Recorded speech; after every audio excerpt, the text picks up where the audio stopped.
दोस्तों नमस्कार, एक बार पुनः आप सभी का स्वागत। आज की इस वीडियो में हम बात करेंगे राजस्थान विधानसभा उपचुनाव को लेकर के। दोस्तों राज्य की 7 विधानसभा सीटों पर उपचुनाव होने जा रहे हैं। दोनों ही बड़े दलों ने अपनी अपनी तैयारियां शुरू कर दी हैं। भले ही उपचुनाव को लेकर के अभी तक कोई अधिसूचनाएं जारी नहीं हुई हैं, लेकिन बैठकों का दौर लगातार जारी है। अगर हम बात करें भारतीय जनता पार्टी की, तो भारतीय जनता पार्टी के जो राजस्थान के प्रदेश प्रभारी हैं चुनाव को लेकर के, राधा मोहन दास अग्रवाल और राजस्थान प्रदेश कमेटी के जो अध्यक्ष हैं मदन राठौड़, इन दोनों की मीटिंग कल बीजेपी के राष्ट्रीय अध्यक्ष जेपी नड्डा के साथ में हुई है। कहा यह जा रहा है कि मदन राठौड़ और राधा मोहन दास अग्रवाल ने 7 ही विधानसभा सीटों से 3 नामों का एक पैनल तैयार किया है और उस पैनल को केंद्रीय नेतृत्व के सामने रख दिया गया है। अब केंद्रीय नेतृत्व की जिम्मेवारी है कि उन 3 नाम के पैनल में से किसी एक नाम पर सहमति बनाना। दोस्तों आज की इस वीडियो में हम बात करेंगे खैसर विधानसभा सीट के बारे में। खैसर विधानसभा सीट हनुमान बेनीवाल की गढ़ रही है। खैसर विधानसभा सीट से हनुमान बेनीवाल लगातार यहां से जीतते आ रहे हैं जब से ये सीट अस्तित्व में आई है।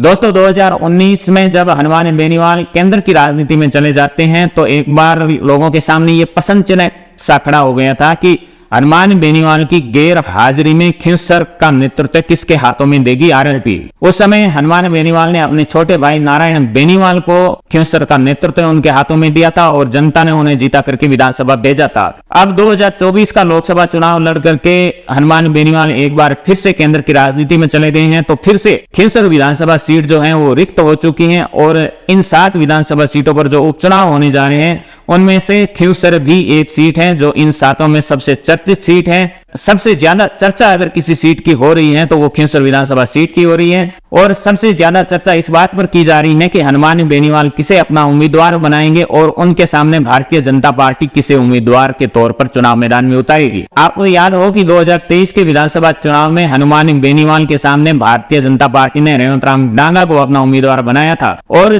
जो हनुमान बेनीवाल 2008 के बाद में लगातार इस सीट से एक बड़ी जीत अपने नाम दर्ज कराने में कामयाब रहते आए थे, वो हनुमान बेनीवाल 2023 में मामूली अंतर से जीत पाने में कामयाब हुए थे। जो जीत का फासला था वो 2059 वोटों का था और जिस तरह से आरएलपी पूरे राजस्थान भर में चुनाव प्रचार कर रही थी, जिस तरह का माहौल हनुमान बेनीवाल लोगों को दिखाना चाह रहे थे, जिस तरह के दावे हनुमान बेनीवाल राजस्थान की राजनीति को लेकर के कर रहे थे, बिना आरएलपी के कोई सरकार राजस्थान में बन नहीं सकती। उस समय महज एक सीट पर आरएलपी का सिमट जाना अपने आप में राजनीतिक तौर पर बहुत सारे सवाल खड़े कर देता है। दोस्तों 2023 के विधानसभा चुनाव के परिणाम को ध्यान में रखते हुए पिछले कई महीनों से हनुमान बेनीवाल खैसर के दौरे पर हैं। लगातार खैसर के गांव-गांव घूम करके हनुमान बेनीवाल इस प्रयास में जुटे हैं कि 2023 में जो परिणाम रहे उससे ज्यादा बेहतर आरएलपी के पक्ष में इन उपचुनावों के परिणाम को रखा जाए। लगातार वो जनसंपर्क अपना बनाए हुए हैं, लोग अलग अलग कयास लगा रहे हैं। लोग कोई कहीं से ये भी खबर निकल करके आ रही है कि इस बार शायद हनुमान बेनीवाल अपनी पत्नी जो है कनिका बेनीवाल उनको आरएलपी के टिकट पर चुनाव मैदान में उतार दे। बहुत सारे लोगों का मानना है कि पूर्व विधायक नारायण बेनीवाल शायद आरएलपी के इस बार भी उम्मीदवार हो सकते हैं, लेकिन आखिर का फैसला हनुमान बेनीवाल को करना है।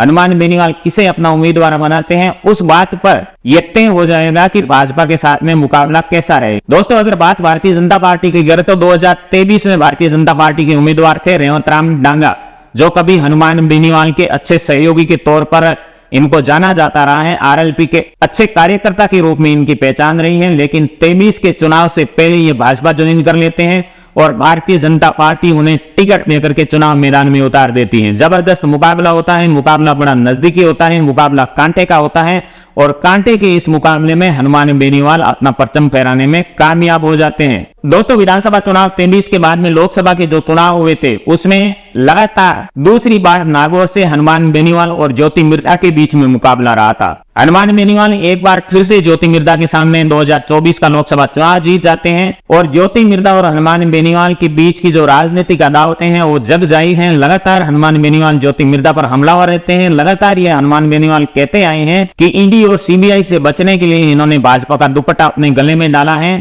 दोस्तों एक पक्ष तो खैसर को लेकर के स्पष्ट है कि जिसे हनुमान बेनीवाल चाहेंगे वो आरएलपी का उम्मीदवार होगा, लेकिन दूसरी ओर हम बात करें भारतीय जनता पार्टी की तो भारतीय जनता पार्टी क्या इस बार एक कोई नई उम्मीदवार को मैदान में उतार सकती है विधानसभा चुनाव के तौर पर, क्योंकि चर्चा ये भी चल रही है कि ज्योति मिर्धा शायद इस बार खिवसर उपचुनाव में अपना भाग्य आजमा सकती है। दोस्तों, पिछले कुछ चुनावों की बात करें तो ज्योति मिर्धा लगातार चुनाव हार रही है। 2 चुनाव लोकसभा के हार चुकी है, 1 विधानसभा के चुनाव हार चुकी है। और अब जब सब भाजपा के कार्यकर्ताओं को लगता है, जो भी खिवसर से दावेदारी कर रहा है, उन सबको लगता है कि शायद इस बार का चुनाव निकाला जा सकता है, क्योंकि 23 में हनुमान बेनीवाल स्वयं चुनाव लड़ रहे थे। तो उस समय अगर खिवसर की जनता इस तरह का सहयोग कर सकती है, इस तरह का साथ दे सकती है, जिससे कि फासला महज 2000 वोटों का रह सकता है, तो इस बार जब हनुमान बेनीवाल स्वयं सांसद है, स्वयं चुनाव लड़ेंगे नहीं, किसी और को अपना उम्मीदवार बनाएंगे, तो हो सकता है आरएलपी को कड़ी टक्कर दी जा सकती है। तो खिवसर से ज्योति मिर्धा का जो नाम है सबसे ऊपर चल रहा है। दूसरे नंबर का जो नाम है वो रेवतराम डांगा का है, और एक नाम चल रहा है, वो नाम है चौधरी हापूराम का। संगठन में लंबे समय से सक्रिय है, संघ के करीबी नेताओं में इनकी गिनती होती है, बड़े कद्दावर भाजपा के नेता के रूप में ये जाने जाते हैं खिवसर क्षेत्र में, और लगातार जनता में से ये आवाज निकल रही है कि इस बार भाजपा को डॉक्टर हापूराम चौधरी को मौका देना चाहिए। तो भारतीय जनता पार्टी कहते हैं कि इन 3 नामों का एक पैनल बना करके भेजा है। अब केंद्रीय नेतृत्व का फैसला लेना है कि इन तीनों में से किसे भाजपा हनुमान बेनीवाल की आरएलपी के सामने चुनाव मैदान में उतारती है। दोस्तों, इन चुनावों को लेकर के भारतीय जनता पार्टी का जो उत्साह है वो चरम सीमा पर है, क्योंकि जो हरियाणा विधानसभा के चुनाव हुए हैं उसके जो परिणाम निकल करके आए हैं, चुनाव के परिणाम के दिन से पहले तमाम तरह के ये कयास लगाए जा रहे थे कि भारतीय जनता पार्टी इस बार हरियाणा का चुनाव बुरी तरह से हारेगी। लेकिन जिस तरह से भारतीय जनता पार्टी ने लगातार तीसरी बार हरियाणा में अपने सरकार बनाई है, लगातार तीसरी बार हरियाणा में अपना परचम फहराया है, उससे लेकर के भारतीय जनता पार्टी के जो नेता हैं उनका उत्साह चरम सीमा पर है, क्योंकि भारतीय जनता पार्टी के जो राजस्थान इकाई के नेता हैं, इन्होंने जम करके हरियाणा में अपना पसीना बहाया है। और इनका मानना है कि भारतीय जनता पार्टी जिस तरह से एक माइक्रो मैनेजमेंट के तहत चुनाव मैदान में जाती है, जिस तरह से एक रणनीति के तहत चुनाव मैदान में जाती है, उसी का ही परिणाम है कि भारतीय जनता पार्टी ने हरियाणा जीतने में कामयाबी हासिल की है। दोस्तों, एक बात यह भी निकल करके सामने आ रही है, राजनीतिक के पंडित इस बात पर भी चर्चा कर रहे हैं कि क्या हनुमान बेनीवाल इंडिया गठबंधन के जो अहम सहयोगी हैं राजस्थान की राजनीति में, क्या वो अलग से चुनाव लड़ेंगे या फिर कांग्रेस के साथ में इनका उपचुनाव में गठबंधन हो जाएगा। क्योंकि किसी भी राज्य की 7 विधानसभा सीटों पर जब उपचुनाव होता है तो अपने आप में यह आंकड़ा बहुत बड़ा हो जाता है किसी भी दल के लिए। तो क्या कांग्रेस पार्टी हनुमान बेनीवाल और राजकुमार रोत को साथ मिलाने पाने में कामयाब होगी राजस्थान के उपचुनाव में, या फिर तीनों ही जो केंद्र की राजनीति को लेकर के कहते हैं कि हम एक दूसरे के सहयोगी हैं, लेकिन जब बात राज्य की राजनीति पर आए तो ये तीनों ही कहते हैं कि हमारे रुख अलग अलग हैं। और पिछले कुछ दिनों की, कुछ महीनों की बात करें, चाहे कांग्रेस पार्टी के नेताओं के बयान आप देख लो, चाहे हनुमान बेनीवाल के बयान देख लो, या फिर राजकुमार रोत के बयान देख लो, किसी के बयान से ये नहीं लगता है कि ये सहयोगी बन करके राजस्थान के इस उपचुनाव में भाजपा का मुकाबला करेंगे। अगर ये तीनों ही अलग अलग अपने दम पर चुनाव मैदान में जाते हैं तो भाजपा के लिए शायद हो सकता है कि इस बार इन उपचुनाव में राह थोड़ी आसान हो जाए, क्योंकि कांग्रेस के सामने इन उपचुनाव को लेकर के बड़ी चुनौती है। जिन 7 विधानसभा सीटों पर उपचुनाव हो रहे हैं उन 7 में से 4 वैसी विधानसभा सीटें हैं जो 2023 में कांग्रेस के खाते में थी, कांग्रेस के उम्मीदवार यहां से जीते थे, और ये एक सलूम्बर मात्र विधानसभा ऐसी थी जहां भाजपा के प्रत्याशी जीतने में कामयाब हुए थे। एक सीट पर बीएटी के प्रत्याशी जीते थे और दूसरी सीट पर हनुमान बेनीवाल जीते थे।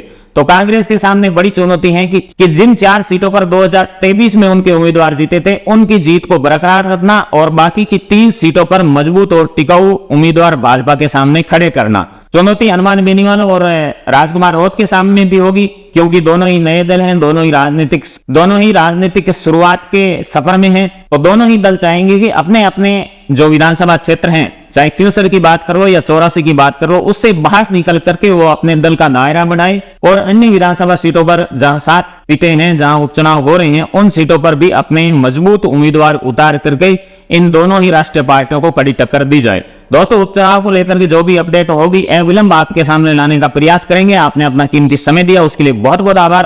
अपनों का ख्याल रखते हुए हमसे जुड़े रहिएगा। धन्यवाद।